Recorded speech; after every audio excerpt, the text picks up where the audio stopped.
Tá bom. Caio, tá com você e com o Danilo aí a sessão, né? Por favor, tome as vezes aí faça as vezes aí. Oi? Primeiramente, o professor Silvio, em nome do professor Silvio, também gostaria já de agradecer, né, mais uma vez aí o convite de voltar. O ano passado o pessoal gostou mais do debate e esse ano conversando com você e com o Danilo, nós temos uma situação ímpar, né, onde as empresas passam por uma certa dificuldade, a gente vê uma paralisação, né? Nós estamos vendo muita empresa entubada, né? Na verdade, já naquela fase bem crítica da Covid. E vocês, por terem um trabalho ímpar aí, né, que eu acompanho, né, na questão da recuperação judicial de empresas, né, fazerem um trabalho interessante, isso para nós, dentro do contexto econômico, de ciclo de vida, e de estudar a questão financeira das empresas, essa parte do direito, ela traz uma contribuição muito boa para a gente, tá? Então, eu queria agradecer aí a você, ao Vinícius, ao Danilo, chamando aqui pelo primeiro nome que o professor Agazzi já me chamou a atenção, prometo não mais cometer essas gafes, entendeu? Aí. Gostaria de agradecer imensamente aí pela parceria, de estar com a gente em mais um ano. Se Deus quiser, teremos outros debates, pelo belo trabalho que vocês desenvolvem aí, tá? Todo ano a gente tem de 1 a 2 escritórios trabalhando com a gente no nosso evento. Esse ano nós tivemos com o Guilherme Neves, com vocês, tivemos com o professor Roberto Quiroga, tivemos outro escritório aqui também. Aqui, vários amigos que estão fazendo um trabalho bacana, dependendo da temática do ano, está aqui com a gente porque é universidade, é teoria, é pesquisa, é teoria, pesquisa e prática, tá? E aí acho que vocês podem ajudar a gente bastante aí, tá bom? Obrigado, tá contigo aí.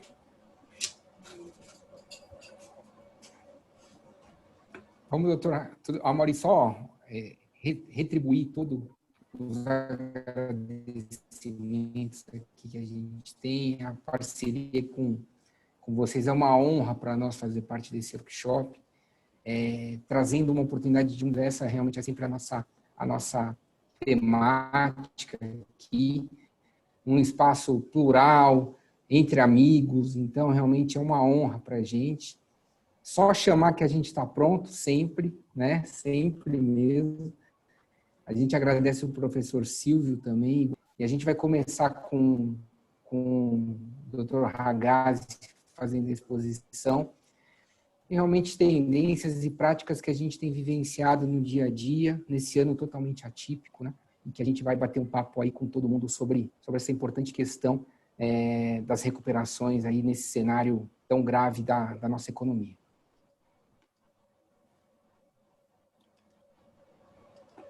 Doutor Ragazzi? Ô, Caio, você quer lá, começar, então. O Marcos? Eu começo, em seguida o Marcos complementa aqui a nossa apresentação para que a gente vá para os debates e para o nosso bate-papo.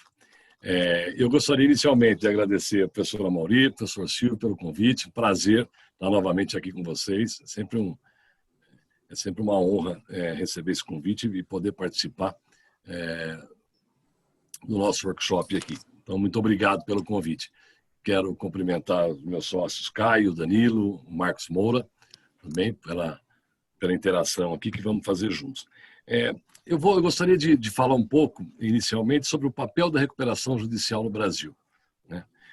O que se vende aos quatro ventos, tanto no STJ como para a sociedade, de uma forma geral, é que a recuperação judicial no Brasil ela é uma garantidora de empregos, ela é uma salvadora de empresas, e se apresenta alguns estudos demonstrando, olha, mais de 40% das empresas sobrevivem ao procedimento da recuperação judicial, então nós temos que facilitar essa recuperação de toda forma, e depois o Marcos vai falar um pouco sobre as recomendações do CNJ nesse sentido, de possibilidade de alteração de plano por conta da Covid, etc. Na realidade, no nosso dia a dia, o que nós percebemos é que esse é um discurso inverídico, né? Depois de 2 anos, eu acho que 95% das empresas acabam tendo a sua recuperação judicial convolada em falência, né? Então, se recupera muito pouco no Brasil, ou melhor, quase nada. Não se mantém os empregos, porque é muito difícil que nós tenhamos a venda de unidade produtiva, tirar esse empresário que não está administrando a contento a sua empresa, nós não somos insensíveis às situações externas que acontecem numa empresa, às vezes o surgimento de um novo produto que simplesmente acaba com uma empresa. Nós estamos cientes disso também, mas isso não é a maioria. A grande maioria, nós sabemos também que nós temos um governo extremamente ganancioso em termos de impostos, é difícil ser empresário no Brasil. Porém, qual o cenário na prática do nosso dia a dia? A grande maioria das empresas que ajuizam um pedido de recuperação judicial já estão falidas, praticamente. Ou seja, perderam o time de fazer isso. Não existe um trabalho sério anteriormente, olha, por exemplo, da área contábil, da área tributária da empresa, percebeu, olha, nós vamos começar a passar por dificuldade, precisamos de uma recuperação judicial. Não é isso que vem acontecendo, esses profissionais não são buscados, né? Só são procurados quando a casa praticamente já caiu. Então, o que nós temos aqui? Quem trabalha com recuperação judicial no Brasil são escritórios específicos, já são bem conhecidos de todos nós, os administradores judiciais também. Ou a empresa não precisa da recuperação judicial, e aí sim ajuiza para conseguir um haircut grande, tipo 70%, 80% do valor da sua dívida. Claro, sempre os empresários estão sempre fora da recuperação judicial, ou seja, continuam com seus bens, em tese, guardados, guarnecidos. As recuperações judiciais, esse tipo de recuperação daquele que não precisa, ela é preparada durante alguns anos, inclusive. Nós temos casos de abertura de várias empresas, transferência de todo o patrimônio para essa empresa, em seguida a transferência das cotas para filhos, para terceiros ligados a essa própria empresa. E o que se vê, olha, esses casos foram montados para que se aproveitem dessa situação. Não é uma empresa que está em dificuldade financeira. E nós temos a grande maioria que perderam time da recuperação judicial. A empresa já faliu, não consegue se levantar. Então nós temos aí esses 2 anos, aqueles 2 anos onde não se paga praticamente nada, a empresa continua de pé, que é o período, inclusive, que o judiciário continua olhando para essa recuperação judicial. Em seguida, o que nós temos? Normalmente, um limbo. O juiz ainda não convolou em falência, mas a empresa já quebrou de fato. Então nós temos aí 50%, 60% das recuperações judiciais permanece depois dos 2 anos desse limbo. E na pesquisa que se faz, se leva em consideração que essas empresas estão recuperadas. Esse cálculo não é correto, né? Ele não reflete a realidade do Brasil. Então esse é um ponto que eu gostaria de colocar inicialmente, porque é o nosso dia a dia e é o que a gente verifica nas ações de recuperação judiciais em que nós trabalhamos. E que não são poucas, são muitas. Nós trabalhamos aí para grandes instituições financeiras e então atuamos em muitas recuperações judiciais. Nosso dia a dia é bem calcado nesse trabalho. Então, o que se vê é isso. Umas que não precisam e se aproveitam do instrumento e outras que precisam, mas perderam o time, já foi. Então, tudo isso acaba sendo convolado em falência lá na frente. Não se salva empregos, não se mantém a empresa aberta, dificilmente se vende unidades produtivas para outras empresas ou para outras pessoas que poderiam tocar o próprio negócio. O que se vê, depois de um tempo, são aberturas de novas empresas em nome de pessoas ligadas com o mesmo ramo de atividade e por aí vai. Tá? Com o advento da Covid, né, é claro que muitas empresas passaram por situações e passam ainda por situações muito difíceis. Nós temos alguns exemplos. As aéreas, nós temos as empresas de viagem. Muitas empresas realmente foram atingidas e passam por situação crítica. E essas, sim, merecem o Instituto da Recuperação Judicial de forma séria. Temos que fazer, porque essas empresas, de um dia para o outro, acabou o faturamento. Ou seja, não existe mais faturamento. E o mercado entende isso. Quando você chega para um credor e mostra qual é a atividade, ele entende que não tem, olha, aqui não há má fé de ninguém, foi atingido realmente. De outro lado, o que aconteceu? Assim que a Covid começou, em março, abril, que a situação piorou, que foi decretado aí quase um lockdown, né? O que nós tivemos? Muitas empresas que não passam por esse tipo de necessidade, empresas que não foram atingidas, pelo contrário, começaram a vender mais, inclusive via internet e outras formas de venda, se aproveitando e pedindo em juízo qualquer tipo de coisa. Não pediram recuperação judicial, mas as maiores alegações eram: eu quero a liberação da minha trava bancária, eu quero a liberação da minha garantia, inclusive garantia de terceiros. Olha só, como é que você vai a juízo e pede a liberação de uma garantia de terceiros? Onde é que isso vai ajudar a sua empresa? Essa garantia não vem para você, ela é de terceiro, é um terceiro prestando uma garantia. Então, o judiciário, logo na primeira semana, começou a deferir tudo. Na segunda semana, já com um contraditório, onde se pôde mostrar, olha, essa empresa continua faturando da mesma forma. Não apresentavam balanços para demonstrar a queda no faturamento ou a ausência de faturamento. Simplesmente alegaram a Covid, olha, eu quero a dilação do contrato, eu quero a alteração das taxas contratuais, eu quero um período sem pagamento. Essas foram as ações que chegaram ao Poder Judiciário. Nós, atuando aqui pelos credores, fomos demonstrando ao Poder Judiciário as dificuldades que nós teríamos, porque nós temos um contrato. E muitas dessas empresas, quase na sua totalidade, vieram alegando a teoria da imprevisão, né, já positivada no nosso Código Civil recente. O que é a teoria da imprevisão? Vou até, me desculpem os versados no assunto, mas vou até falar um pouco sobre ela para que a gente possa discutir num nível mais profundo, né? A teoria da imprevisão, ela prevê a alteração contratual, né, por conta de desigualdades surgidas depois de entabulado o contrato. Então, mas ela tem alguns requisitos. Por exemplo, ela tem o fato imprevisível, tem que ocorrer após a formulação do contrato. Ela tem que ser um fato extraordinário.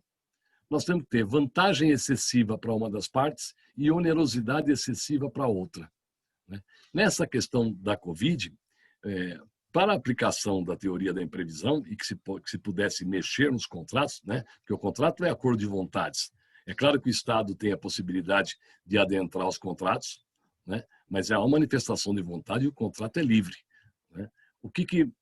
Qual o requisito que está ausente para que a gente possa aplicar a teoria da imprevisão? A vantagem para a outra parte. Nós temos sim um fato imprevisível? Temos. A Covid não era previsível. É extraordinário? Sem dúvida, é um fato extraordinário. A onerosidade excessiva para uma das partes? Sim, para o devedor, a situação ficou insustentável porque ele acabou o faturamento dele, então ficou extremamente excessivo. Mas não houve a vantagem excessiva para a outra parte, para o credor. O que é que o credor ganhou com a Covid? Nada. O contrato dele continua o mesmo, ele não teve nenhum tipo de vantagem, né? Então, a impossibilidade de aplicação dessa teoria da imprevisão, porque falta um dos seus requisitos basilares. E vejam, esses requisitos para a concessão da teoria da imprevisão, eles são cumulativos. Então, nós precisamos de todos eles presentes para que a gente possa efetivamente aplicar a teoria da imprevisão e alterar as cláusulas contratuais, trazendo novamente um equilíbrio ao contrato. Como não houve essa vantagem excessiva para o banco ou para a instituição financeira ou para o credor, quer que seja, impossível a aplicação da teoria da imprevisão. Os tribunais, logo na segunda ou terceira semana, já começaram a entender essa possibilidade e essa situação e viram, peraí, não dá para aplicar a teoria da imprevisão aqui. Ah, mas então vamos aplicar o Código de Defesa do Consumidor, aqui onde não é necessário, só basta a onerosidade excessiva.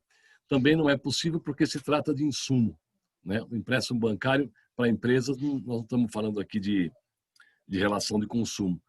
Esse dinheiro é um insumo para a manutenção da empresa. Então, ela não é destinatária final do produto, efetivamente. Esse é o entendimento majoritário hoje nessas relações. Por isso, os tribunais começaram a dar o contra nesse tipo de ação, e aí as empresas foram chamadas, ou quase impelidas, a sentar à mesa e que começássemos algum tipo de tratativa. É verdade que a grande maioria das instituições financeiras, entendendo o momento, porque eu digo a grande maioria, estou falando aí de 90%, entendendo o momento crítico com o surgimento do coronavírus e com a paralisação das atividades da grande maioria das empresas, o que fez? Dilataram os prazos contratuais com a mesma taxa de juros, sem mexer no ganho, porque entendeu que se não fizesse isso, essas empresas iam efetivamente quebrar. Esses prazos devem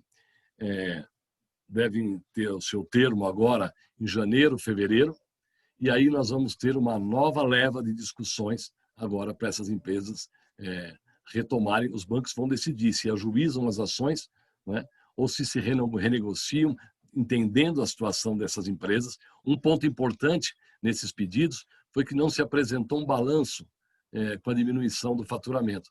Nós tivemos restaurantes, por exemplo, que não atenderam presencialmente, mas venderam muito mais através do delivery. Então, nós tivemos o que de paralisação? Quase nada, né?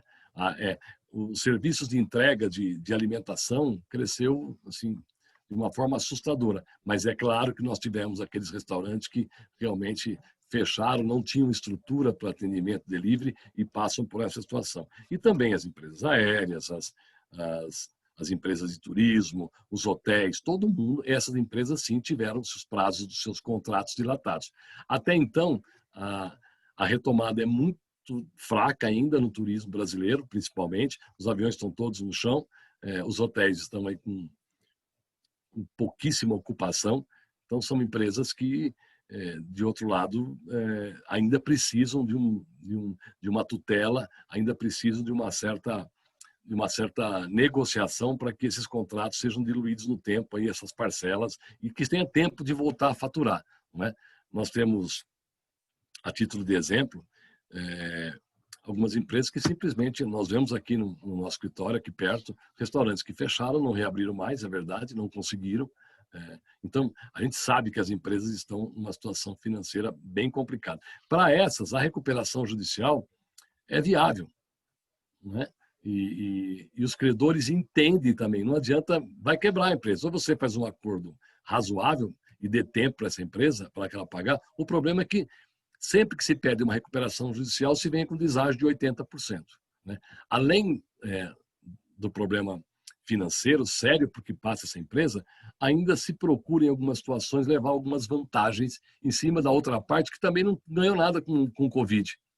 Pelo contrário, perdeu também. É claro que as relações financeiras diminuíram em muito nesse momento, porque quase ninguém comprou o que não precisava. O que vendeu muito, nós sabemos, eletrodomésticos,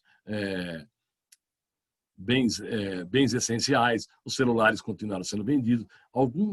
Hoje nós temos falta de produto no mercado. Tem lojas hoje que tentam comprar, por exemplo, geladeira, a entrega é prevista para janeiro. E as empresas estão sem estoque, inclusive. Faltou aço, né? Parece que daqui 1 mês ou 2 meses isso vai estar recuperado. Então, o mundo passa por um problema muito sério. E o Instituto da Recuperação Judicial é propício para esse momento, é um instituto que deve ser usado com seriedade, né? Mas nós temos alguns atores no mercado que dizem para o empresário, além de resolver o problema, nós vamos ter um ganho ainda. E aí tenta conseguir descontos assim de 80%, 90%, nós chegamos a ver planos apresentados de 90%. Isso enfraquece o Instituto da Recuperação Judicial, isso leva o judiciário a olhar para a situação e para o plano de uma forma diferente. Os credores também se sentem constrangidos com essa situação. Falaram, tudo bem, vamos aqui dilatar prazo, mas não 80% de desconto. Né?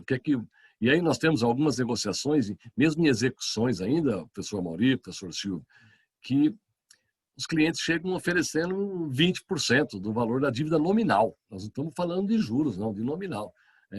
Se aproveitando disso, dessa situação. Quando se tem, inclusive, aval com patrimônio e etc. E é claro que as instituições financeiras, nesse momento, também já não estão aceitando esse tipo de oferta, né? E preferindo atuar lá numa recuperação judicial, onde os credores hoje estão muito mais críticos do que foram em outras épocas, porque você vê que o patrimônio continua ali, a empresa tem condição de se levantar, o que precisa é tempo, né? Mas não com 80% de desconto no valor das suas dívidas, né? Esse é o panorama atual.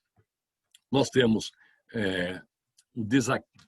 na verdade, desacredita o Instituto no país todo. Os credores hoje não acreditam no sistema e no Instituto da Recuperação Judicial, já vai mais ou menos para cumprir tabela. E nós chegamos a ter um caso onde se pegou dinheiro do Estado naquele programa do BNDES, que todos nós pagamos, né? Então, veio esse empréstimo com juros bem subsidiados. O cidadão pegou o dinheiro hoje no banco, esse dinheiro do Estado. Ele já tinha dado procuração para o advogado, outorgado procuração uma semana antes para a recuperação judicial. A conta ele já transferiu para outro banco, diferente daquele da qual ele tinha feito o empréstimo, e ajuizou a recuperação judicial. Esse caso, especificamente, nós mostramos ao Poder Judiciário toda a cadeia de acontecimentos e a falta de boa-fé. O Judiciário suspendeu automaticamente a recuperação.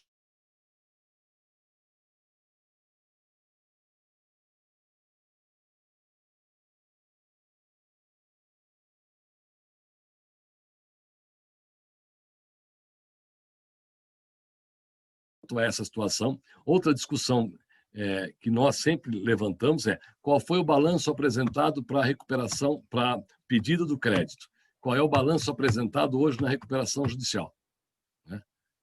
Que tipo de balanço foi apresentado? Eles demonstram realmente essa queda?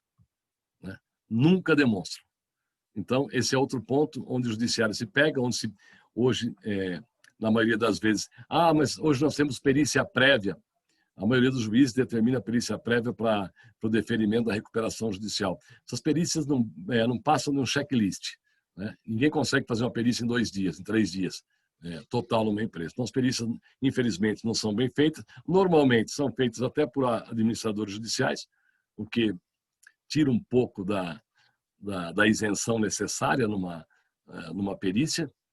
E acaba sendo realizado em 4, 5 dias, 2, 3 dias. Isso enfraquece também a qualidade do trabalho apresentado. Além disso, nós temos a questão do produtor rural. Tá? O Tribunal de Justiça, o Superior Tribunal de Justiça, através de julgamentos na 3ª e na 4ª Câmara, tem entendido, e me parece que vai continuar dessa forma, aceitando a inclusão da pessoa física do produtor rural, mesmo sem o registro dos 2 anos, desde que ele comprove a atividade. Agora, como é que fica a situação do credor? Você empresta um dinheiro para uma empresa com aval dos seus sócios, que tem patrimônio suficiente. Essa é a base do contrato. O contrato foi feito, o crédito foi concedido nessas circunstâncias, de aval forte, né, com taxa de juros diferenciada. De repente, no meio do caminho, você perde toda a garantia. Quem é que vai emprestar dinheiro nessa modalidade novamente? Ninguém que tenha um bom senso. Como é que você acha que eu vou arriscar meu dinheiro numa situação dessa? Não, dificilmente. Para isso, sabendo disso e levando em consideração que a maioria do produtor rural paga ou honra seus compromissos, né? Nós temos aí pequenos grupos, grandes grupos que não honram seus compromissos financeiros. Esses sim são prestigiados com isso, mas o que faz isso? Encarecer o crédito somente para o produtor rural. Uma minoria se aproveita dessa situação, a grande maioria vai pagar mais caro por crédito. Ou então, como nós tivemos recentemente aprovado, a lei do patrimônio da afetação. Então, o empresário quer o dinheiro para financiamento rural. O que o banco faz agora? Pega a terra dele como patrimônio de afetação. É o único jeito de escapar. Ninguém vai emprestar dinheiro mais se não for dentro dessa situação. Complicou muito a concessão de crédito. Então, isso só faz crescer as dificuldades para o bom pagador, que é 90%, né, dos produtores rurais, e aquela pequena minoria continua se valendo dessa situação para oferir lucros. Então, o prejuízo para as demais ele é enorme. Essa é a grande realidade que se tentou levar ao STJ, ainda a decisão não é definitiva, mas caminha para essa situação. Então, esse é outro problema sério que nós temos enfrentado com a recuperação judicial no Brasil. E claro que isso vai dificultando cada vez mais a concessão de crédito. Quem atua na área sabe que, olha, ninguém empresta dinheiro para correr riscos maiores do que aqueles inerentes à operação. Então, os avais hoje de sócios de empresas rurais de nada serve. É uma garantia que pode sumir no tempo muito rápido, no decorrer do contrato. Né? Eu gostaria de deixar essas minhas poucas reflexões. Agora gostaria de passar a palavra para o Marcos, colega, nosso sócio, e vai falar um pouco mais sobre as recomendações do CNJ, como isso vem sendo feito, e em seguida, eu acho que aí o Caio Danilo comanda aí o nosso debate. Muito obrigado. Obrigado, professor Ragazzi. Agradeço o professor Amaury, o professor Silvio pela oportunidade, doutor Danilo e doutor Caio, que também me deram essa oportunidade de falar aqui sobre esse assunto que é intrigante, sempre traz questionamentos. O que vai ser da recuperação judicial no Brasil? Essa é a pergunta. O professor Ragazzi já falou quase 100% do que a gente tem que falar e explicou bem a situação que o Brasil passa hoje com a recuperação judicial. Ela é usada por alguns com seriedade, mas por vários que estão denegrindo o Instituto com medidas ardilosas e que simplesmente prejudicam aí a recuperação efetiva das empresas, né? O que a gente tinha antes da Covid, né? A recuperação judicial já vinha sendo questionada por muitos profissionais, até existe projetos de mudanças da recuperação judicial já anterior à Covid, né? Anterior à pandemia, principalmente em razão da insegurança jurídica que a recuperação judicial vinha trazendo.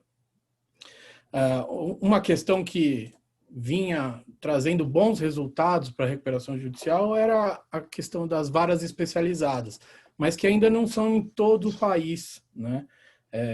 São Paulo existem algumas varas especializadas, existem projetos de varas especializadas para o interior, por exemplo, mas ainda não implantadas. E isso, a gente sabe aqui em São Paulo, na capital, que as varas especializadas trouxeram mais debates técnicos sobre recuperação judicial, efetivamente, né? Mas no país inteiro o que se vê é que são juízes, às vezes, que não sabem de recuperação judicial, não sabem de empresa, de créditos empresariais, né? E então, o que a gente vê é uma falta de especialização no país, em geral, sobre a recuperação judicial. Então, assim, antes da Covid, o que a gente tinha? Tinha a maioria dos casos, maioria não, todos os casos, na verdade, com assembleias de credores presenciais. Você imagina uma assembleia de credores presenciais no Nordeste, você sendo um credor aqui em São Paulo, tendo que despender um custo para se locomover até uma audiência presencial, uma assembleia presencial lá no Nordeste, né? E isso era um custo muito grande para os credores e até para a própria recuperanda, que tinha que organizar, às vezes, assembleias enormes com muitos credores, né? Então, já tinha essa questão antes da Covid, né? As prorrogações dos prazos de blindagem, que dos 180 dias que a lei prevê, os credores ficam numa expectativa de que eu posso prosseguir com a minha ação contra o devedor ou não. O STJ veio com decisões permitindo essa prorrogação, mas o que se vê efetivamente é que as empresas que entram em recuperação judicial utilizam dessa benesse da lei dos 180 dias como forma de empurrar mesmo o processo, né? A gente vê que, na maioria dos casos, não se vê motivo para a prorrogação de uma assembleia de credores, mas eles sempre arrumam um motivo, um empecilho para falar, olha, vamos aguardar, eu tenho que terminar de julgar algumas outras questões e vão empurrando o prazo dessa questão da Assembleia de Credores, que é a questão mais importante no processo de recuperação, que é lá onde os credores vão decidir se a empresa vai ou não se reerguer, né? O professor Ragazzi já falou que os planos antes da Covid vinham aí já com deságios escorchantes, né, de 90%, 80%, 90%. E com o advento da Covid, o que aconteceu? O Poder Judiciário e os poderes executivo, legislativo, emitiram diversas normas para dar um incentivo e melhorar o andamento dessas recuperações judiciais. Foram normas que foram emitidas do CNJ, normas não, recomendações do CNJ, que atingiram as recuperações judiciais já em março do corrente ano. A recomendação 63, ela estava prevendo a prioridade dos levantamentos judiciais, né, dinheiro que tinha em recuperação judicial.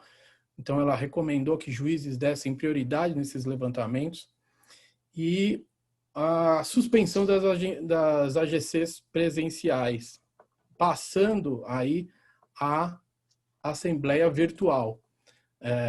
Nós participamos aqui no escritório de algumas já e verificamos que é uma tendência. Agora, a assembleia virtual vai ser uma tendência mesmo depois da pandemia.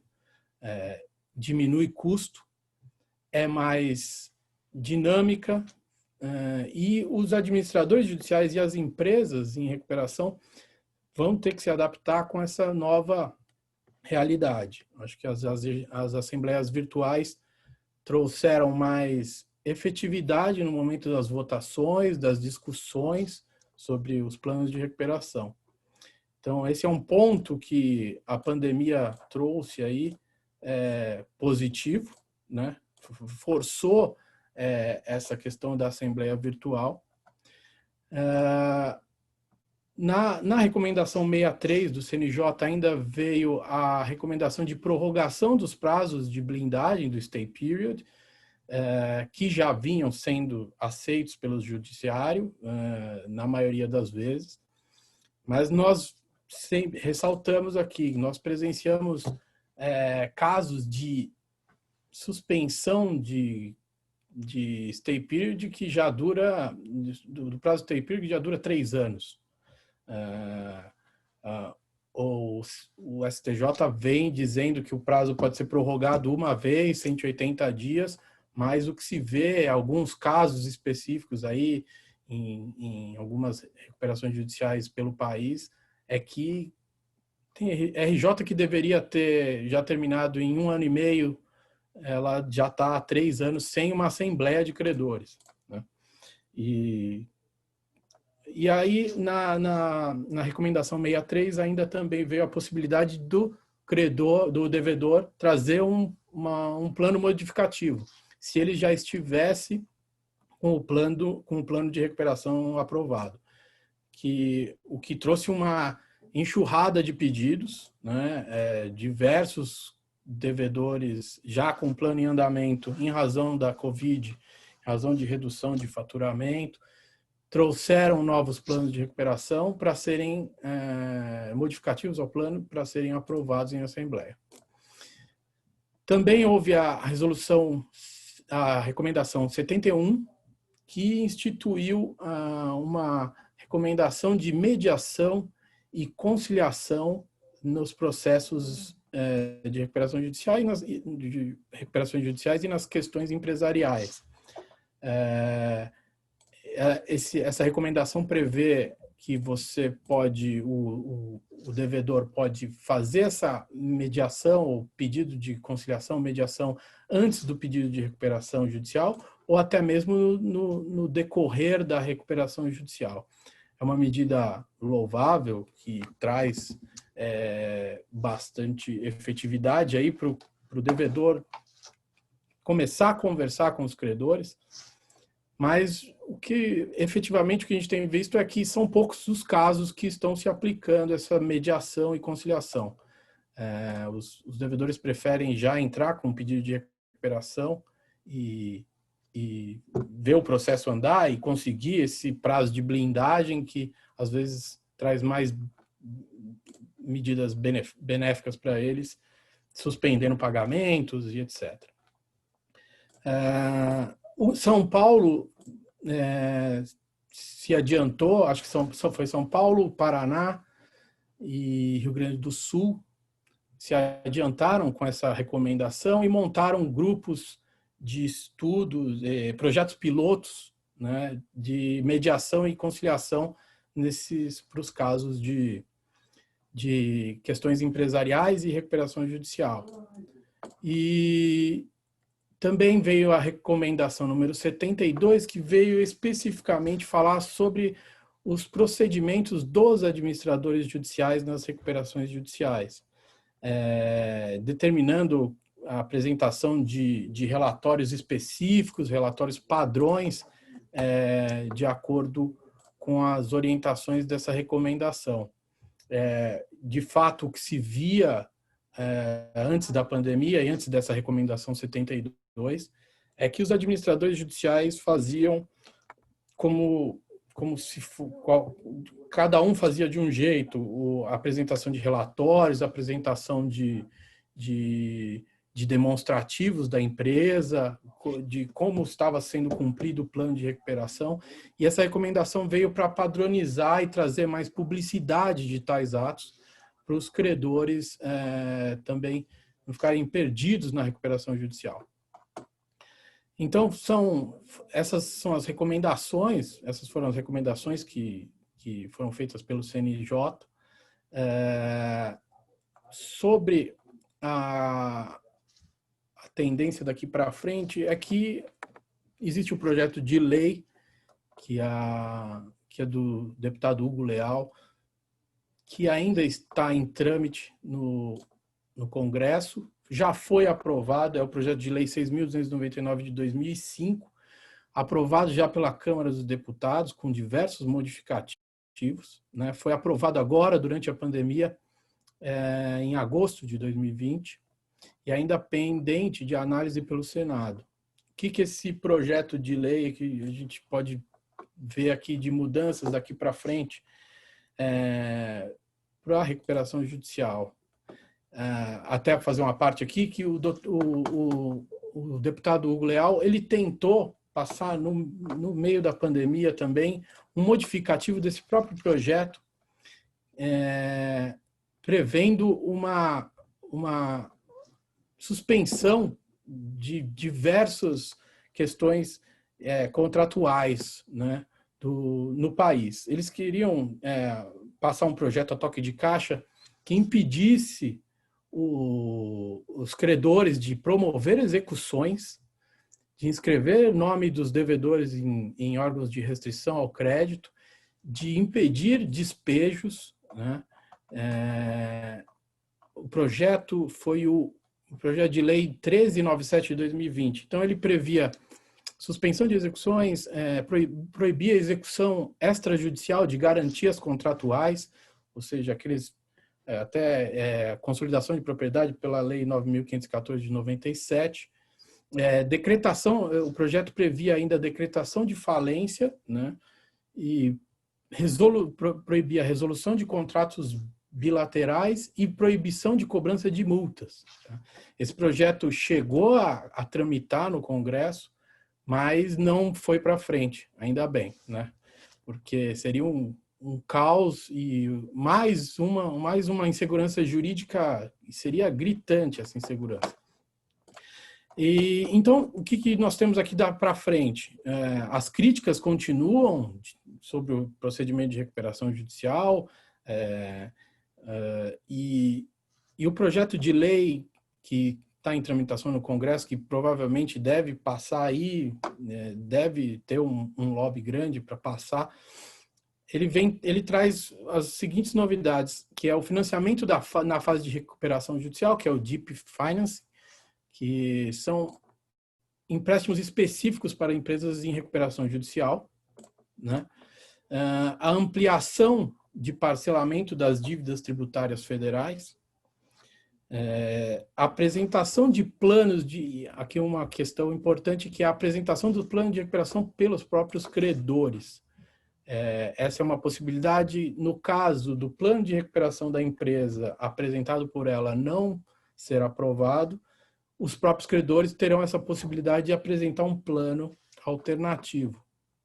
É uma possibilidade boa, eu vejo como boa, mas que ainda se passar o projeto, a gente precisa ainda entender como vai funcionar essa questão.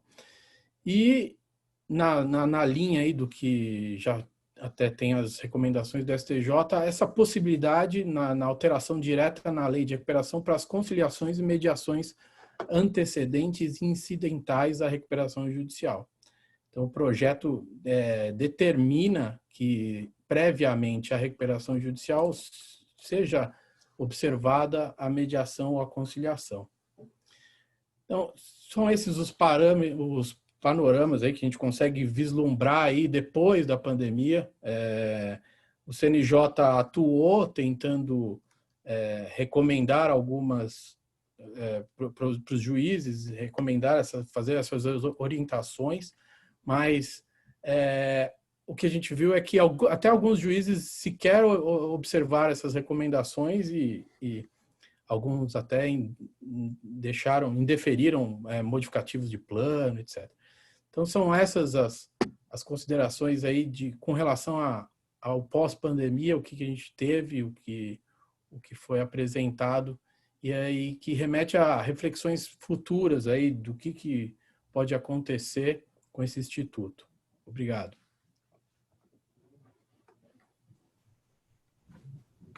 Obrigado. A gente agradece bastante, Marcos, prosseguindo aqui com o nosso debate. A recuperação judicial, ela com toda a apresentação feita pelo Dr. Ragazzi e por você, Marcos, a gente vê o seguinte: é uma análise crítica diante da situação que a gente vem vendo, né, no histórico todo de recuperações judiciais. Obviamente, houve uma preocupação enorme como ia ser realmente a forma como o mercado ia reagir nesse nosso cenário, principalmente por todos esses problemas que a gente já vem conversando sobre a crítica na recuperação. É importante criticar assim, o Instituto diante da relevância dele. A gente acredita assim, no Instituto, né? Só que ele é super importante, as empresas, poxa, o pilar da economia. Só que são várias questões envolvidas, né? E na concessão do crédito também, que é tão importante como mola para fazer realmente o estímulo de toda a economia, que é por isso que todos esses debates de críticas e de sugestões, eles são muito relevantes para que a gente tenha realmente um resultado final efetivo, numa forma que nós temos diversas esferas legislativas aí que defendem, a gente tem a defesa de uma função social da empresa, nós temos diversos instrumentos que dão realmente o tamanho da relevância das empresas na nossa sociedade, e aí por uma lei própria, específica, que é nova, que é uma lei de 2005, mas de lá para cá a gente vê, infelizmente, pouquíssimos exemplos de sucesso. Por isso que a crítica é sempre nesse sentido, de que o que dá para melhorar, o que a gente tem realmente que fazer, porque esse instrumento, esse instituto, na verdade, deve permanecer, só que ele precisa ser aprimorado. Quando a gente chega aí, já 15 anos após, né, a lei, e a gente, infelizmente, ainda vê os indicadores tão frágeis e ainda uma reclamação enorme por parte dos credores, né, e que eventuais indicadores também que poderiam auxiliar nas recuperações, eles não foram atingidos. Esse é o objetivo desse debate aqui, de uma questão tão importante. Ainda mais quando a gente se deparou num cenário da economia como esse, nesse ano de 2020, essa loucura que está acontecendo, que é um precedente assim que qualquer projeção que fosse feita em períodos anteriores, falando exatamente que uma crise dessa ia durar por tantos meses, com um impacto global, realmente as projeções eram muito mais nefastas do que a gente tem vivenciado, essa que é a verdade, né? Acho que salta aos olhos e é uma surpresa para muita gente, até como a economia global tem conseguindo, e é tão importante, é tão interessante a forma de alternativas, como as migrações ocorrem, né? E a economia vai conseguindo se reformular para continuar de pé. Nosso cenário aqui no Brasil, ele foi e continua, né, que nós estamos ainda no meio dela, infelizmente, extremamente sério. Hoje a gente tem uma estimativa de umas 4 milhões de empresas no país, e a gente verifica que os indicativos de 2020, durante aí o período de pandemia, que nós tivemos um fechamento de 522 mil empresas no país, né? Então, assim, é um número extremamente relevante. Esses são números indicativos do IBGE. O IBGE tem feito um controle e um acompanhamento muito legal através de uma pesquisa que se chama Pesquisa Pulso Empresa, né? Com impacto específico para a Covid no país. Então, ele traz um acompanhamento bem próximo da situação vivenciada nacionalmente. E ele trouxe um indicador de que 70% das empresas no país relataram alguns efeitos negativos em pelo menos alguns meses da crise, sendo que 34% delas tiveram que fazer processos de demissão, né? Mesmo com os amparos, através das medidas provisórias que foram feitas em relação à redução de jornada e suspensões de contrato de trabalho, houve também a necessidade de demissão, sendo que desse indicativo aí de 34%, 30% delas tiveram que reduzir metade por cento ou mais de seu quadro.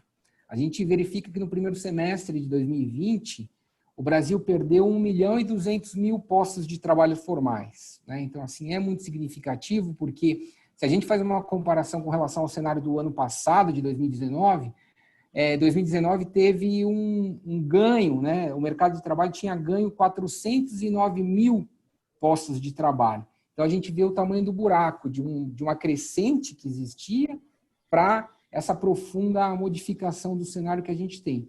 Então, todas as perspectivas eram realmente muito sérias de que o acometimento da crise sobre as empresas e a necessidade de que muitas delas se valessem do Instituto da Recuperação Judicial, as projeções eram muito grandes.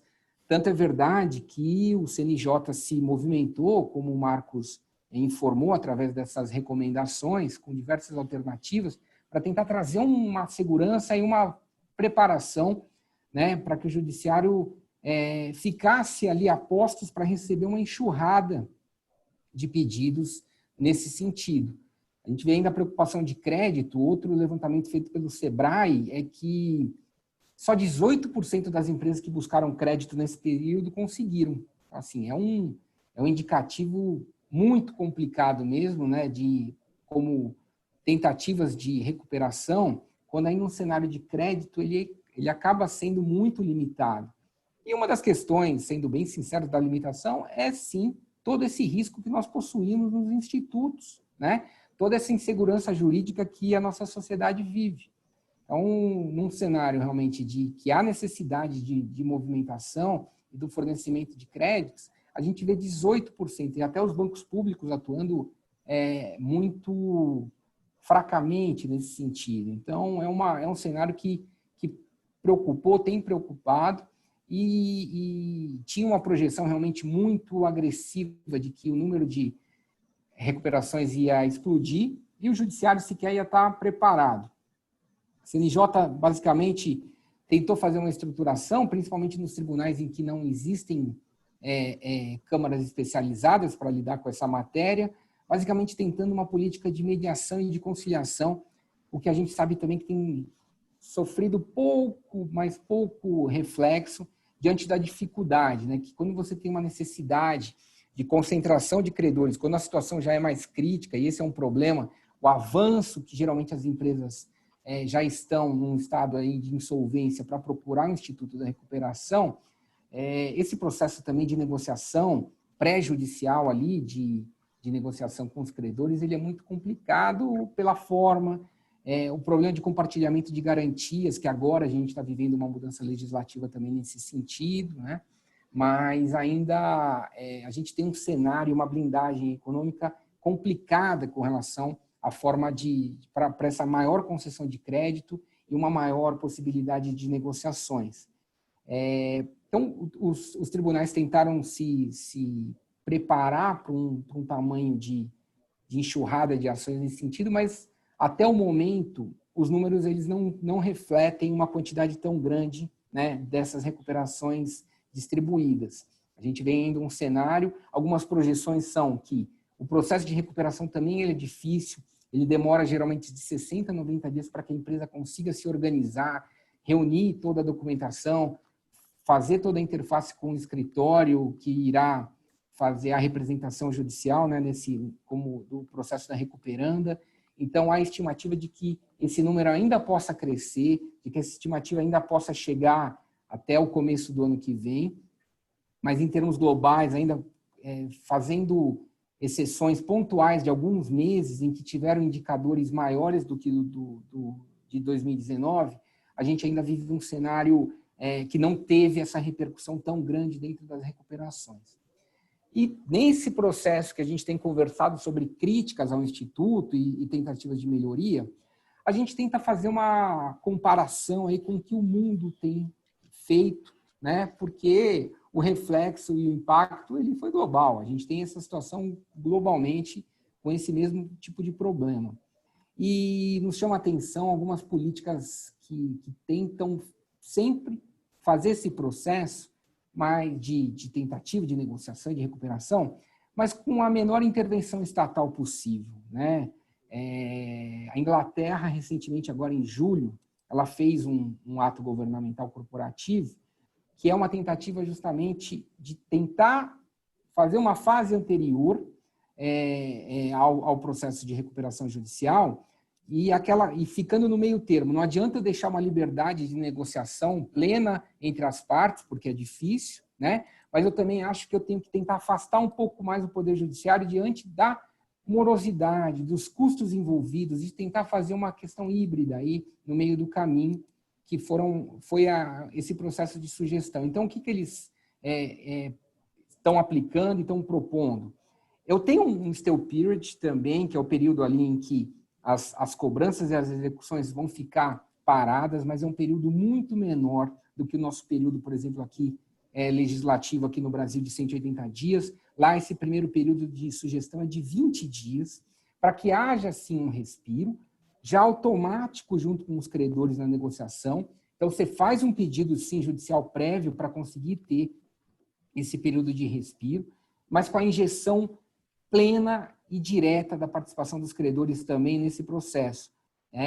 Que daí, através desse instituto que é tão importante, que também tem previsão legislativa aqui no Brasil, mas diante das inseguranças também que a gente acaba vendo dentro dos processos, ele é pouco usado, que é o Deep Financing, que o Marco acabou de nominar, que a gente tem essa previsão na nossa legislação, mas é muito pouco usado. O que é?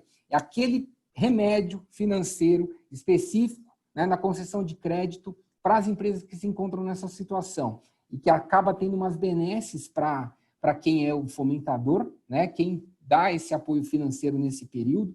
Tem algumas benesses como a predileção ali na hora do recebimento, né, é como se fosse um fomentador efetivamente do processo, só que ainda a gente tem diversas decisões em contrário, que isso também fere o direito de outros credores, ainda uma discussão aqui no Brasil. Então, esse é um instrumento que a gente vê fora do país, que tem, né, sido ainda um processo de tentativa para a gente tentar ficar num ambiente híbrido, né, entre a livre negociação entre o devedor e os credores, que a gente sabe que é um ambiente difícil, a participação estatal ali naquele momento mais intermediário, só necessário para formalizar, saber que é um processo sério, que vai ter consequências caso o devedor também apresente indicadores não fidedignos ou qualquer tipo de informação que não seja legítima, né? Dê exatamente o aval para um período moratório mais curto e também dê a segurança para trazer o fomentador e ter capital de giro e fluxo financeiro para que as empresas possam ter um respiro e um processo de recuperação efetivo, que é isso que a gente busca. Não adianta ter um processo, um instrumento, uma série de questões, como é um processo de recuperação judicial,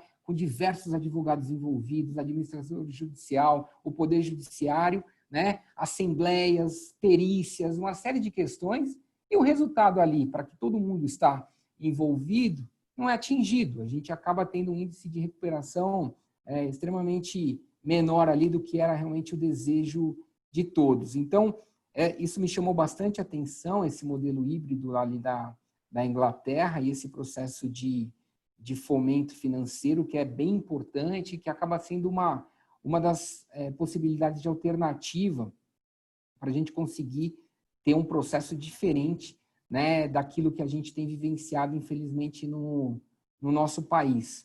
Quando a gente começa a falar, e por isso que a crítica ela é pertinente, quando a gente acaba passando pelas principais recuperações judiciais que já ocorreram no Brasil, e principalmente hoje, nós temos 20 recuperações judiciais de empresas que estão, né, de grandes empresas, ou seja, empresas que estão listadas ali na Bolsa de Valores, né, na B3. Quando você acaba fazendo indicativo dessas 20 processos de recuperação que estão em andamento, e qual é a chance dessas empresas saírem com um processo de recuperação sólido, né, e que elas tenham um fôlego efetivamente para trazer, são mínimos indicativos. As projeções são de que 3 ou 4 desse ambiente é que efetivamente vai conseguir partir de um processo de recuperação sólido, né? Quando a gente verifica e faz uma comparação no histórico na justiça americana, a gente lá tem, sim, grandes exemplos, né, de recuperações de empresas como GM, de empresas como a United Airlines, o Citibank, o Lehman Brothers. Foram todas grandes empresas, enormes, monstros de conglomerados, que participaram de processos de recuperação judiciais lá e que efetivamente tiveram sua recuperação. O processo de recuperação da GM é um processo assim estrondoso, porque teve a participação estatal, o que na economia americana é uma loucura, né, de uma intervenção estatal num processo de recuperação de empresas, da forma como foi feita, mas ele atingiu a finalidade. Críticas podem ser feitas em diversos sentidos, mas assim, não há possibilidade de se criticar o atingimento da finalidade, como se deu. Então, há na justiça americana bons exemplos, né, de grandes empresas que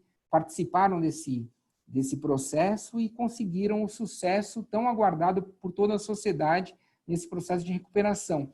Aqui na nossa justiça, a gente tem os indicadores muito baixos mesmo. São vários estudos, nada muito preciso, não dá para a gente cravar percentuais, mas as estimativas gerais de todos esses estudos, alguns estudos trazem 1% de recuperação e alguns chegam a 9% de recuperação em indicadores flat. Assim, são baixíssimos os indicadores, são baixíssimos. Sendo que as melhores práticas ainda desses indicadores ainda eram de empresas de médio e pequeno porte, que efetivamente necessitavam, participaram de um processo sério, conseguiram um fôlego e conseguiram se recuperar e manter as atividades, né? Quando a gente vai elevando o nível um pouco das empresas, esse percentual ele tem caído muito. Então, é um ponto de muita preocupação que a gente tem que realmente considerar dentro desse processo de recuperação hoje vivenciado por todos nós e que preocupa porque é o último laço ali que a empresa tenta se salvar dentro de um processo, e a gente sabe que a característica também de credores ela é plurima. A gente tem ali desde do grande banco, que fez um fomento ali e que efetivamente também vai ter condição de reaver esse prejuízo que está tendo de outras formas, com outras operações, ou aquele credor que era um fomentador, que às vezes aquela empresa era a única cliente dele, e que num processo com um plano de uma apresentação com um haircut aí, né, com uma redução dos valores de 80%, e um plano de pagamento para 20 anos, poxa, é totalmente inexequível. Você acaba assim, é um negócio para só formal, eu não vou, efetivamente, eu não estou recebendo e tendo um processo de recuperação de toda a cadeia que faz parte, né? Não só ali em que um processo de uma recuperação judicial leva, né? Não é só a recuperanda que está envolvida, mas muitas vezes ela vai gerar uma reação em cadeia para vários credores ali que viviam quase numa relação umbilical de necessidade com essa empresa. Tem um estudo também feito pelo professor Sacramone, que também ele é o juiz titular aqui da 2ª Vara de Falências e Recuperação Judiciais da capital, né, de São Paulo, junto com a PUC, né, por meio da PUC. Eles analisaram 906 processos de recuperação e nesse intervalo eles verificaram que 18% das empresas conseguiram sucesso na recuperação, né? 24% foram à falência. Então, assim, sendo que desse processo, dessas 18, o percentual de micro e pequena empresa é a grande maioria.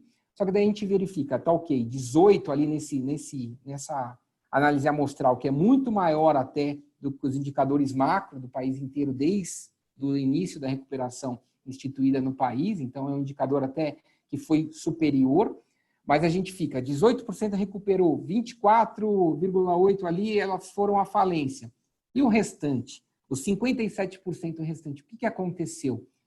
Acontece justamente essa problemática do limbo, né, em que essas empresas permanecem, que é uma continuidade do processo de recuperação judicial quase que ad eterno. Então, várias prorrogações são deferidas, né, às vezes sem nenhum estudo de viabilidade, né, simplesmente a concessão de mais prazo é uma tentativa que o próprio juiz fala, eu não sei também como conduzir mais isso, prazos são dados e a gente verifica recuperações completando aniversário de vários anos, ficando numa situação totalmente ali sem chance de recuperação, você verifica, e você não teve nem a possibilidade de uma recuperação ou o final da linha ali de um processo de conversão em falência, em que, pelo menos, a gente já sabe a situação, há uma tentativa de liquidação e vida que segue. Então, esse intermédio ali, esse interim, né, de períodos de recuperação por vários anos, realmente eles são muito prejudiciais, porque traz um descrédito para o Instituto, prejudica muito exatamente a situação também dos credores envolvidos, da própria empresa, porque acaba sendo um pilar ali, uma muleta quase que definitiva, e a empresa não mostra nenhum indicador de que, ao término dessas benesses aí dentro do legislativas que o processo lhe permite, ela vai ter sim uma saúde para conseguir retornar e operar na sua plenitude. Esses são os problemas, então, que a gente vivencia. Esses realmente são os pontos em que a gente faz essa crítica, né, sempre construtiva nesse ponto, porque a recuperação é, sim, importantíssima. É ela realmente que vai fazer um equilíbrio dentro da nossa sociedade em momentos críticos de empresas que passam por momentos, né, cíclicos, ainda mais num país como o nosso, com diversas crises econômicas. A gente realmente tinha que ter um instituto de recuperação que tivesse um resultado muito importante e eficiente para essas recuperações se tornassem viáveis, porque ser empresário no país é, sim, uma montanha-russa, né? Não adianta, a gente vive de ciclos aí bem severos, só que hoje a gente tem muito, mas muito material para que essas críticas sejam feitas, para que esse seja o viés. Aqui a gente faz um ponto também importante, eu acho que o Danilo também vai acabar comentando também sobre isso, que é um aspecto crítico da veracidade também das informações, né? Várias situações de recuperações que nós participamos, a gente verifica que concessões de crédito foram feitas meses anteriores, com fornecimento de informações financeiras de balanços, e em poucos meses há uma modificação total da situação que tinha sido apresentada.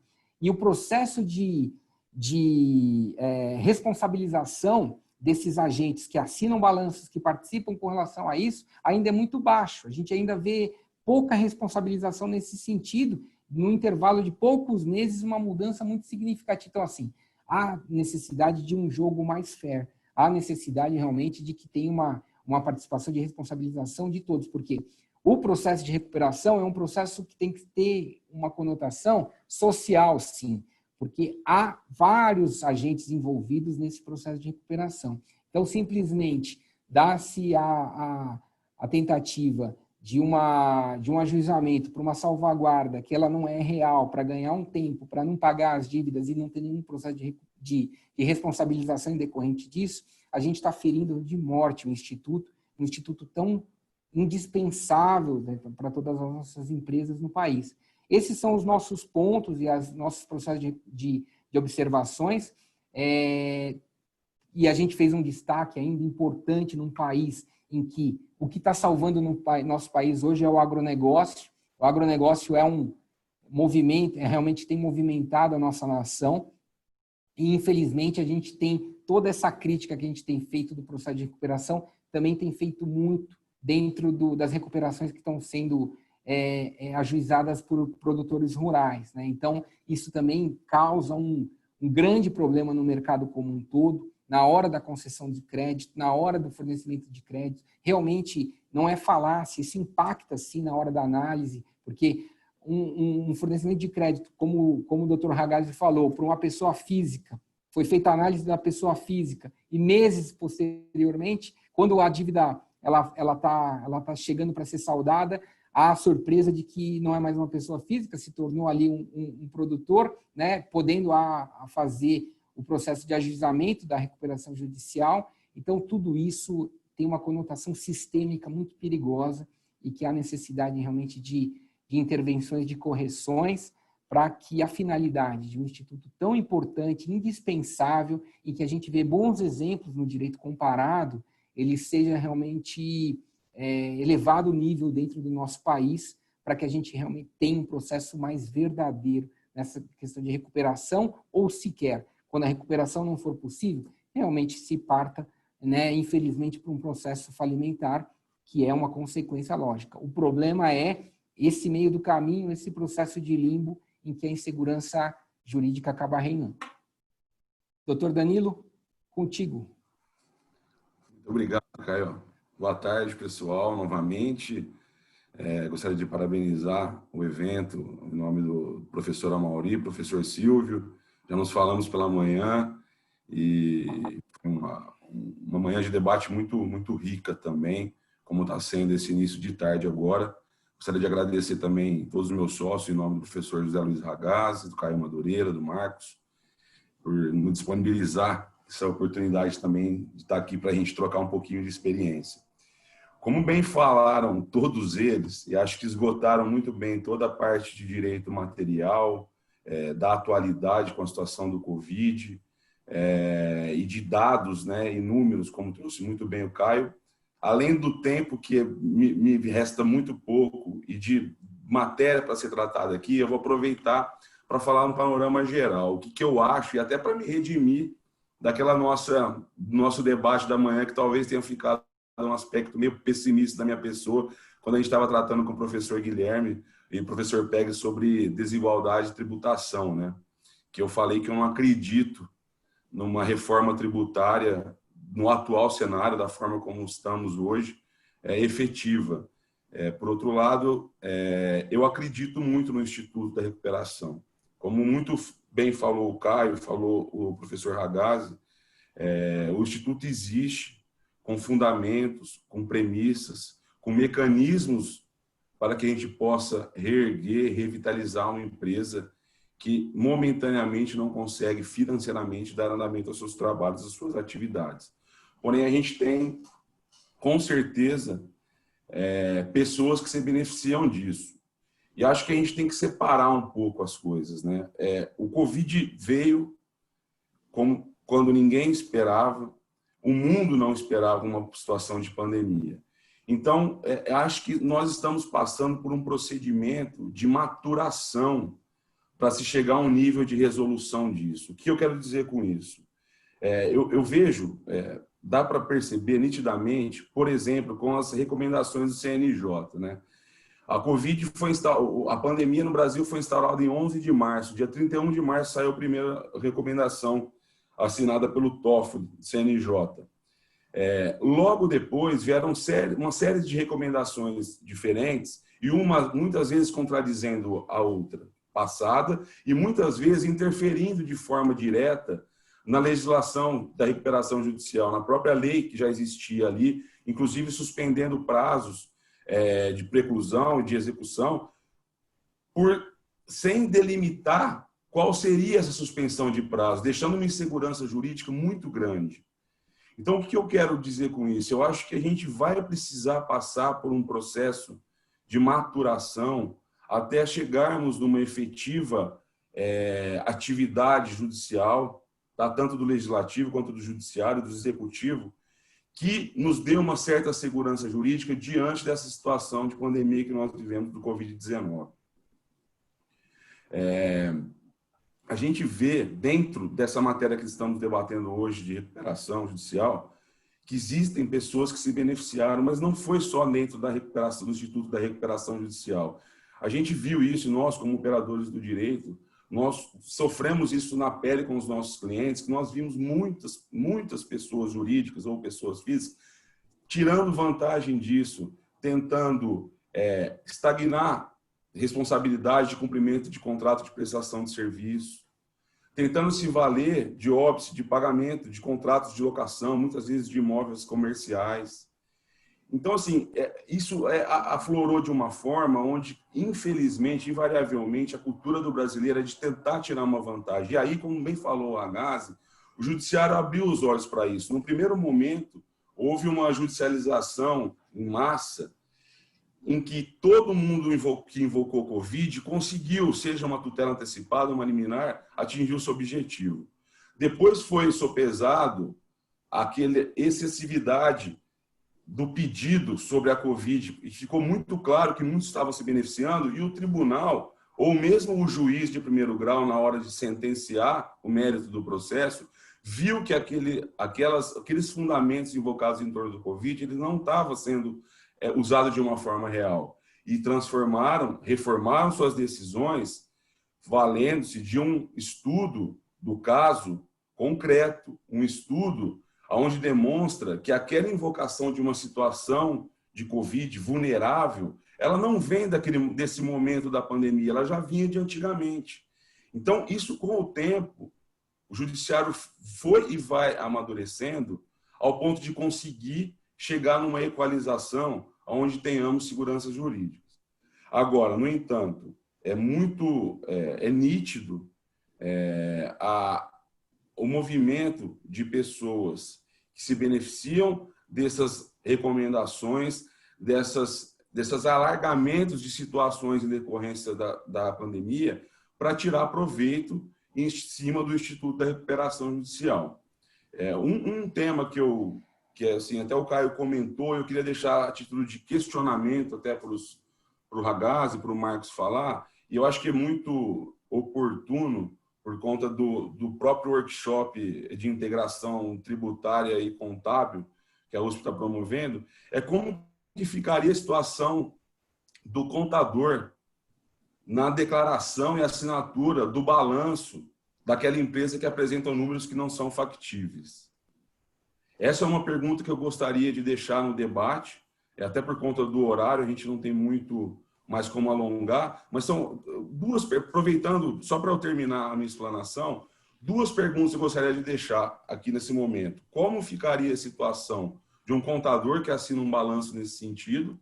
E como ficaria, e aí pensando na figura do produtor rural, e aí não do produtor rural, aquele que tem um caráter na essência de empresário, mas aquele produtor rural que a gente sabe que é a maioria deles, o produtor rural pequeno que nós temos aqui na nossa região, que sofreu muito com esse tipo de movimento ardiloso dos grandes que querem se valer da recuperação, e quando ele vai ao mercado para conseguir crédito, ele tem que, por exemplo, dar o seu patrimônio, que é aquele patrimônio de onde ele tira o seu sustento, as suas terras, pelo patrimônio de afetação com a legislação, em garantia. E muitas vezes esse patrimônio tem um valor muito superior àquele crédito que ele precisaria se valer. Então, eu gostaria de deixar essas duas perguntas para os palestrantes a respeito da responsabilidade do contador e a respeito da essencialidade do patrimônio que supera o valor do crédito. E agradecer a participação de todos, por favor, e principalmente ao convite do Amaury e do Silvio novamente para o escritório. Pode falar, Ragazzi. Vamos lá. Então, a responsabilidade aí do profissional de contabilidade vai ser aferida, Danilo, numa atuação do Ministério Público. Se ele falseou com as informações, né, vai responder aí por...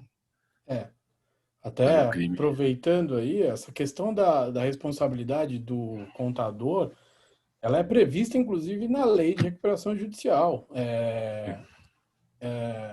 Tem o artigo 168 e 179 da Lei de Recuperação Judicial, elas prevêem a responsabilidade por informações falsas, tanto do administrador da empresa, e isso se estende claramente para o contador que assinar essas declarações, se forem falsificadas.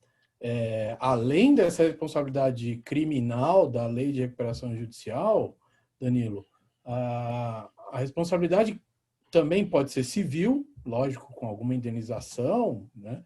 E também fere o estatuto do contador, o estatuto ético, né? Tem um código de ética do contador. Isso provavelmente você pode oficiar o órgão de classe para responsabilizá-lo por uma infração ética. Então, são várias frentes aí que podem se abrir num ato de fraude no demonstrativo das empresas.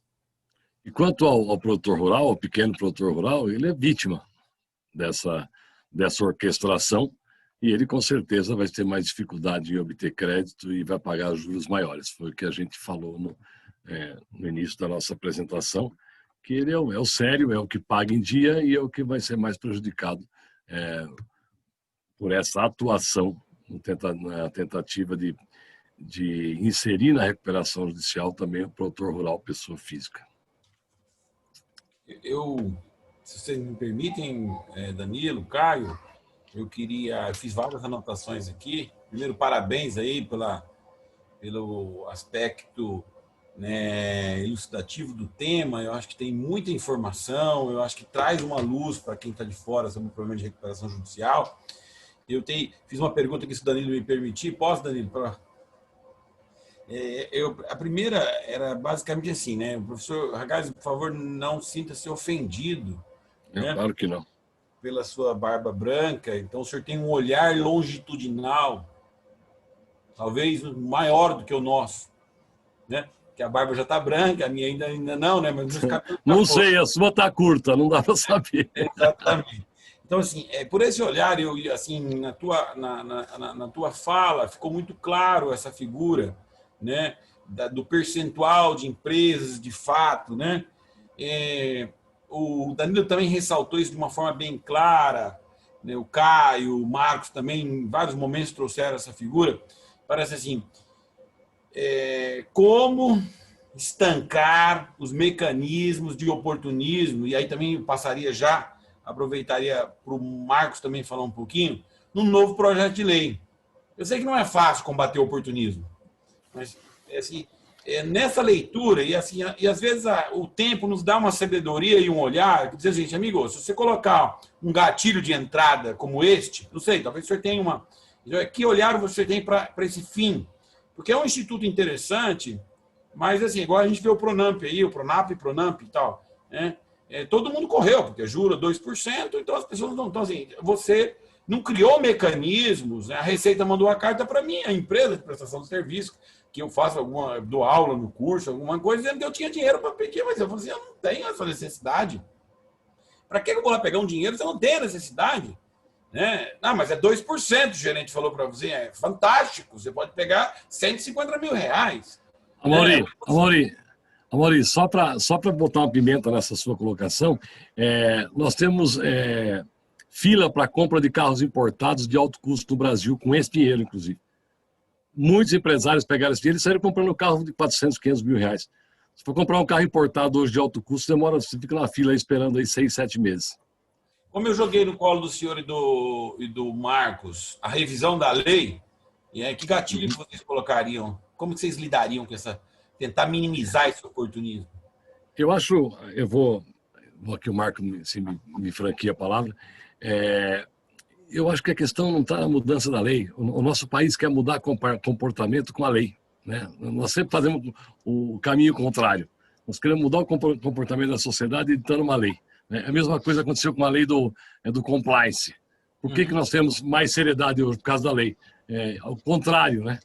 Nós devíamos ser o contrário. O comportamento deve mudar, né? Mas nós não conseguimos. Não vai ser através da lei que nós vamos conseguir. Não existe gatilho para isso, né? O que acontece? A realidade é que quando o Caio falou do limbo, é exatamente o que eu falei lá atrás. Olha, as decisões que os juízes não tomam, os processos estão lá. E esse 18% dessa pesquisa, inclusive da PUC, etc., eu tenho uma outra pesquisa do ministro Cueva, do STJ, que 6% somente se recuperam também. Então, eu nem acredito nesse outro número, 18, dessa pesquisa. Eu acho que precisaria aprofundar um pouco mais, mas eu não vejo seriedade no trato da coisa, entende? Por isso que não adianta você alterar aqui, acolá. Como é que você vai, através da lei, conseguir uma mudança dessa? Você só conseguiria uma situação diferenciada com a atuação do próprio judiciário. no não deferimento da recuperação judicial. Porque quando você defere e 94%, 95% acabam convolando em falência, qual a diferença? Acaba já com isso, não é? Se não mostra condições factíveis de recuperação, ou então que se faça mais venda de unidades produtivas, que ninguém quer. Todo mundo mantém essas unidades separadas, isso ninguém quer, né? Então, eu acho que o deferimento de forma muito simples e sem uma cognição mais exauriente acaba gerando essa situação toda. Se nós tivéssemos um critério maior e que não passasse somente por um checklist, como fazem a grande maioria dos juízes, nós teríamos acho que uma mudança de comportamento. Não acredito que a alteração da lei puder...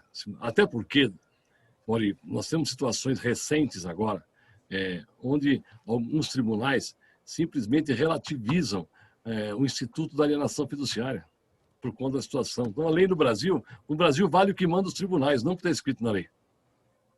Vale a interpretação. E a cada hora, por momentos diferentes, você tem uma decisão diferente. O que fica difícil, não adianta mudar a lei, você tem que mudar a cabeça. Perfeito. Perfeito. Eu vejo, já que a gente participa bastante das recuperações judiciais, a gente vê algumas questões que a lei poderia, de repente, minimizar essas atitudes que visam denegrir o Instituto. Por exemplo, a lei atual, ela prevê que um credor que está discutindo ainda se seu crédito está dentro ou fora da recuperação, num incidente apartado, a recuperação pode ir correndo normalmente, pode levar numa assembleia de credores normalmente, sem que esse credor possa votar pelo seu verdadeiro crédito ou não votar, né? Então, isso cria um momento na recuperação judicial, por exemplo, que é o momento do voto, do peso do voto de determinados credores. Isso dá aso à manipulação de votos, a gente sabe muito bem, manipulação de votos em assembleia. A lei poderia minimizar isso dizendo, olha, você entrou com a recuperação judicial, antes dessa assembleia de credores, eu vou resolver todos os créditos efetivamente dos credores, para que não exista uma votação, entre aspas, daqueles credores que foram escolhidos para votar. A gente que atua aqui veementemente nos processos percebe que há uma escolha do credor que vai votar na Assembleia. Se eu não quiser que o professor Ragazzi, que tem R$1 milhão, vote na minha Assembleia, eu vou arrumar um jeito de não listar o crédito dele. Então, essas decisões, a lei poderia prever, já que a Assembleia, já que a decisão dos tribunais é que a Assembleia é soberana, que a Assembleia ela deve transcrever o que os credores decidem, que seja perfeita, né? Que seja de acordo com cada crédito efetivamente. E a outra questão não é nem a alteração da lei, né? É a utilização da recuperação extrajudicial. O que a gente tem visto? Muitos credores aí durante a pandemia se aproveitando, a recuperação judicial, eles estão entrando com a recuperação judicial sem ter, por exemplo, credores na classe 1 de trabalhistas. Ele poderia perfeitamente utilizar da recuperação extrajudicial, trazer esses credores quirografários e acertar com eles e fazer a homologação, que é muito mais rápido e dá muito mais margem à negociação, à recuperação extrajudicial. Marcos, sem levar em conta, Marcos, que a recuperação judicial, no fim, atrapalha a empresa, porque quem é que vai dar crédito para uma empresa de recuperação judicial? Exato.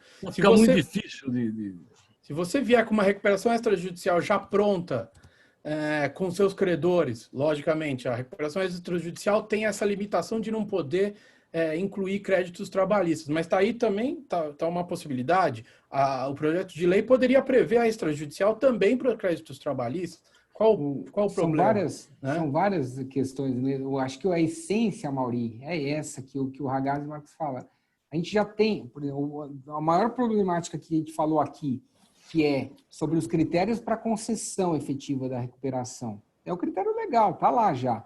E a questão também do prazo, também a lei prevê textualmente o prazo máximo com relação a isso. Então, a lei já prevê, já tem esse gatilho. Só que o problema é isso. Na hora da aplicação, e esse exemplo que o Marcos deu, da não utilização da extrajudicial, por quê? Porque eles estão vendo, às vezes, o devedor, que ele faz exatamente ele consegue legitimar toda uma situação até só de fato por parte do Poder Judiciário. Ele entra, consegue, fica no stay period quase que ad eterno ali e ponto final. Muito mais difícil até do que ele ia fazer pelo aspecto extrajudicial diante das dificuldades que ele ia ter na interação direta com os credores. Então, essa é a essência de crítica que a gente faz. Robustez legislativa para uma melhor hoje já existe. Óbvio, melhorias, até o exemplo que eu falei, comparado ali com o projeto inglês, pode ser uma boa ideia, ok? Mas acho que essa maior é a essência, né, da forma. A gente já tem hoje diversas questões e cada um daqui pode citar decisões totalmente contraditórias, frontalmente contrárias à lei, em que ali o juiz, na discricionariedade dele no ato de julgamento, ele faz. O Caio, sabe uma coisa que a gente esqueceu de pontuar, pelo menos eu deixei de pontuar? Olha só, qual a vantagem da recuperação judicial? Se 90% ou 90%, ou que seja 72% ou 82%, vão à falência, se os bens particulares, se você tem aval, ele acaba respondendo, né? Se ele não tem aval, ele não responderia mesmo. Então, não acontece nada com seus bens, da pessoa física, né? Qual a vantagem da recuperação judicial? Nenhuma, ele vai quebrar. Se na grande maioria ele quebra. Contem nas mãos, vamos pegar os 10 dedos, quais são as empresas que nós conhecemos que ajuizaram um pedido de recuperação judicial e continuam de pé. É Sim. Difícil falar 10 nomes. Imagine a quantidade que nós temos de recuperação judicial distribuídas no país todo dia, né? É difícil encher a mão com nomes de recuperação judicial de sucesso. E será que há, eventualmente, numa situação dessa, a certeza de uma eventual falência não iria mudar exatamente também a responsabilidade na gestão do empresário, né? Que fala que eu não vou ter alternativa, eu vou à falência efetivamente, eu estou preenchendo os requisitos aqui, eu vou à falência efetivamente. Será que o processo a forma de manejo administrativo, né, e gerencial desse gestor não ia ser diferente? Ou que ele fala, não, calma, qualquer coisa, se a gente estiver numa situação, vamos tocar, a gente faz uso de um instrumento e a gente ganha uma sobrevida e vamos em frente. É isso. Caio, existem os vendedores de sonhos também, né, Caio? Nós temos vendedores de sonhos. Não, olha, vamos fazer que você vai recuperar. Nós sabemos que a realidade não é essa. Depois. Exato. É um refis privado, né? É um refis privado, né? É um refinanciamento privado. Não, é mais que isso. É mais que isso, Amorim, porque é um desconto de 80%, às vezes 90%. Prazo de pagamento de 20 anos, 30 anos. Professora Mauri, você vê que a gente falou tanto aqui de medidas para melhorar para que o devedor possa se soerguer e tal, mas na contramão de todas as medidas que o judiciário tomou, né, durante a pandemia, veio o STF e deu uma liminar, contrariando uma decisão do STJ, para que antes da concessão da recuperação judicial, o credor apresente as certidões negativas de débitos tributários, o que é previsto na lei, né? Mas que os tribunais e juízes estavam fazendo vista grossa, né? Totalmente. Eu vejo a decisão do STF como acertada. Como é que você vai dar uma... Mas é uma pá de cal na recuperação judicial. Mas é uma pá de cal, exatamente. Dificilmente alguém que não deva imposto vai pedir uma recuperação judicial. Normalmente se deve também. E a necessidade, que daí é um ponto dos projetos, né? E a necessidade de inclusão desses débitos fiscais também dentro da recuperação. Se a gente partisse de um cenário ideal, né, onde você, de fato, tem um desequilíbrio na sua capacidade de financiamento, na sua estrutura de capital, e você realmente está pedindo um fôlego, né, para tentar se reequilibrar, porque você tem uma atividade, tem uma marca, tem um produto, tem uma inserção, tem um market share, né, que tem valor, né, que às vezes você não quer desmantelar isso em pequenas unidades e vender essas cotas, como vocês colocaram, que talvez seja uma alternativa, né? Uma alternativa saudável para quem, de fato, é uma extrajudicial, né? Porque, de fato, eu chamo os meus credores e digo, amigo, eu estou precisando da ajuda de vocês e quero continuar no negócio, né? Não quero oferecer a vocês um prejuízo de 80%, né? Numa situação regular onde a economia está funcionando. Aí eu entro com o pedido e eu digo o seguinte, aí eu estou no setor de construção civil, eu vi aqui os dados que o Caio utilizou também, eu já tinha lido essa matéria, que é ótimo, tinha acompanhado isso, né? Na construção civil, 28%, né, das empresas da construção civil, aí das 522 mil empresas lá, do total dessas empresas, 28 da construção civil pediram falência. Então, se você olha para a perspectiva de uma pandemia como essa pedindo, você não tem chance, né? Mesmo que o prazo de 180 dias, os prazos regulamentares da lei, não existe perspectiva. Se os juízes assumirem... Amorim, levando em consideração ainda que na pandemia nunca se vendeu tanto imóvel como Exato. Se vendeu na pandemia. O mercado imobiliário aqui em São Paulo, e aí também não deve ser diferente, está aquecidíssimo. Se vende tudo que se coloca no mercado. E os preços subiram muito. Né? O problema é que você melhor que a gente sabe disso. O empreendedor, ele nunca vai deixar de empreender, ele vai quebrar e daqui a pouco ele vai montar outra coisa. É do sangue da pessoa, né? É da natureza do empreendedor. Ele não vai deixar de empreender porque ele faliu. Daqui a pouco ele está com outra empresa, salvo raras exceções. Né? Se vem com outro nome, de outra forma. O exemplo é o presidente americano. Quantas vezes ele pediu falência nos Estados Unidos? Acho que mais de 15 vezes. Né? Seja, o empreendedor não para, ele sai do negócio e monta outro. Perfeito, perfeito. Eu fiquei imaginando outro aspecto aqui, sei que a gente já está bastante avançado, mas é uma dúvida que eu fiquei imaginando mais por desconhecimento e ignorância. Não tem, parece que, claro, que o Brasil é um continente, né?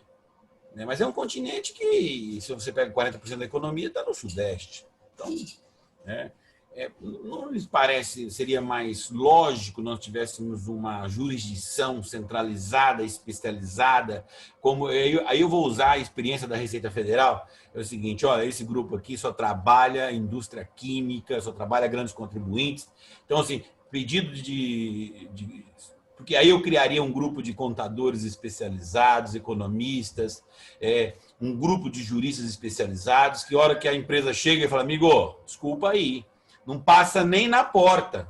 Então, parece que não tem uma ausência, parece que essa pulverização também não gera um custo de transação adicional. Porque alguns juízes já me perguntaram sobre isso. O que eu faço? Ele tem 1.000 funcionários. Eu falei, não faz nada, o negócio não presta. O negócio não tem futuro. Na minha opinião, você podia deixar. Para mim, eu não daria. Esse negócio tem que... Maurício, você sabe o que vem acontecendo no Brasil, Maurício? Empresas têm sede em São Paulo e sede, por exemplo, no Mato Grosso, em Goiás, em Goiânia, etc. Há um tempo atrás, eles vinham todos pedir recuperação judicial em São Paulo. Como São Paulo começou a ficar mais técnico, e nós temos câmaras especializadas aqui em São Paulo, eles estão fugindo de São Paulo. Hoje se pede muito mais recuperação lá no interior, numa cidade do interior, onde a empresa é importantíssima para a cidade, etc. Pressão política no juiz. Sim, e daqui a pouco a empresa quebra. Então, não adianta, essa fuga não resolve. Nós temos um problema de jurisdição aí, Amaury, entendeu? Nós temos regras de competência. E hoje, que eu achei pela manhã, a gente discutindo um pouco sobre elementos da reforma tributária, desigualdade tributária, a gente estava bastante desanimado, né? Mas a gente, parece assim, quando a gente mais vai para os outros ramos do direito, vai mais... É pior. Parece que, Caio e Danilo, a gente fica mais triste ainda, sabe assim? Né? A frase que o Caio me ensinou, né? Olha, Mauri, direito e justiça não andam junto. Então, assim, necessariamente, né? Não estão ali. Então, assim, a gente vê esse descasamento, essa politização do judiciário, né?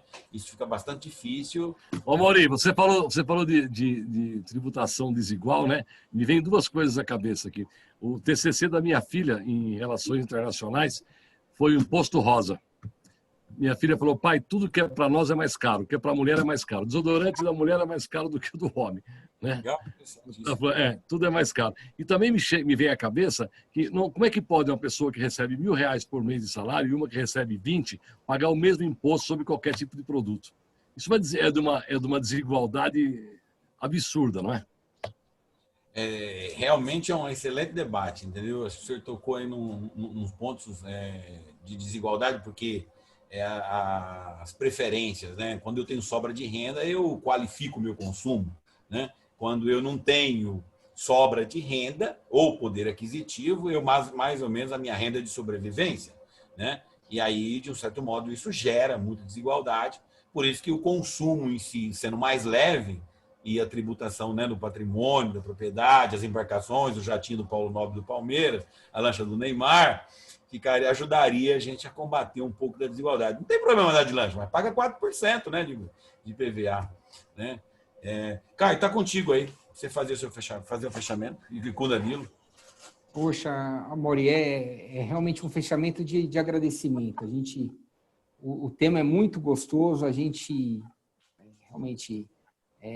nós somos apaixonados por que nós fazemos e esse envolvimento dentro desses processos em que a gente tem participado e visto.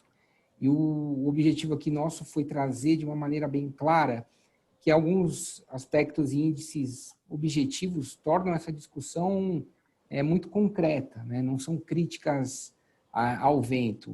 Os indicadores, eles são fundamentais aí no aspecto de valoração dessa situação, que tem que realmente ser alterada e que tem que mudar. Não dá, depois de 15 anos aí na vigência, a gente chegar com esses indicadores surreais, pífios, né, com relação. Então, assim, todo o processo de crítica, ele é lastreado não só em discussões teóricas, mas na prática do dia a dia, e o que potencializou ainda a grande relevância da necessidade dessas modificações, dessas alterações que nós trouxemos aqui, diante do cenário econômico vivenciado agora na pandemia, em que a preocupação ainda é grande, ainda há, sim, uma preocupação para que os próximos meses, um aumento significativo desses processos, das renegociações de dívida, como o Ragazzi falou, que algumas dívidas já foram simplesmente repassadas para os primeiros meses de 2021, mas lá vai ser o deadline desse enfrentamento. Então, esse é o nosso objetivo, de que situação que já era ruim, que já tinha muito, o processo já era eivado de série de vícios ali, de problemas, a gente, num cenário como esse, ora vivenciado, tem que ser ainda mais destacado, né? Tem que ocorrer realmente um envolvimento para que uma melhora e a efetividade tão almejada por todos os entes envolvidos aí seja, de alguma forma, atingida. A gente agradece profundamente a todos que estão presentes aí no conforto dos seus lares, por terem ouvido a gente aqui nessa oportunidade. A gente não tinha nenhuma pretensão de mostrar nada diferente daquilo que a gente vivencia realmente na realidade, com uma posição nossa muito, muito clara do que a gente tem enfrentado. Então, esse foi o nosso objetivo aqui, de dividir com vocês um pouquinho daquilo que a gente vê e daquilo que a gente acredita. A gente que agradece aí o Caio, Danilo, por favor, né? Também é um... Ô, Mauri, pegando carona no que o Caio falou, né? A ideia do debate hoje é trazer a prática para o ambiente acadêmico, para deixar claro o que a gente vivencia, né? A dificuldade que a gente vivencia hoje como operadores do direito, a necessidade técnica de termos juízes muito mais bem instruídos nessa matéria, né? Promotores muito mais bem específicos nessa matéria, advogados como nós temos que vivenciam o dia a dia exatamente dessa matéria, para que a gente consiga fazer com que o Instituto valha a pena, que essa situação de desconformidade que a gente tem vivido por conta do Covid não afete ainda mais e facilite que alguns operadores aí do mercado usem isso de uma forma indevida. Então, a gente trazer a clareza dessa discussão, dessa dificuldade que a gente vive, para o mundo acadêmico poder colocar na mesa aquilo tudo que se tem para estudar, aonde a gente tem que pressionar, como a gente vai fazer um embate, uma força política, que a gente sabe que tem que ter para brigar por alguns viés legislativos, algumas alterações. Então, eu acho assim, foi um trabalho espetacular aí, proposto por vocês novamente. A gente veio aqui sem pretensão de ensinar ninguém, sim de debater, trocar mesmo experiência, como foi feito ao longo desse debate. E queria só agradecer imensamente aí a Mauri, Silvio, a USP como um todo, mas o nome de vocês dois, professores, que sempre trazem o debate de uma forma muito rica e séria para dentro da academia, e isso é o que a gente precisa no nosso país. Obrigado. A gente quer que Silvio quer fazer aí o fechamento aí? Não, também agradecer a participação de vocês todos, né? É um assunto muito interessante. Eu estou aqui me coçando para falar sobre informação contábil nesse meio aí, mas infelizmente acho que a gente não vai ter tempo suficiente, né? Acho que seria muito bacana a gente poder continuar o debate aí numa futura oportunidade. Uma temática para a gente conversar num próximo, mesmo que não seja no ano que vem, o mais breve possível.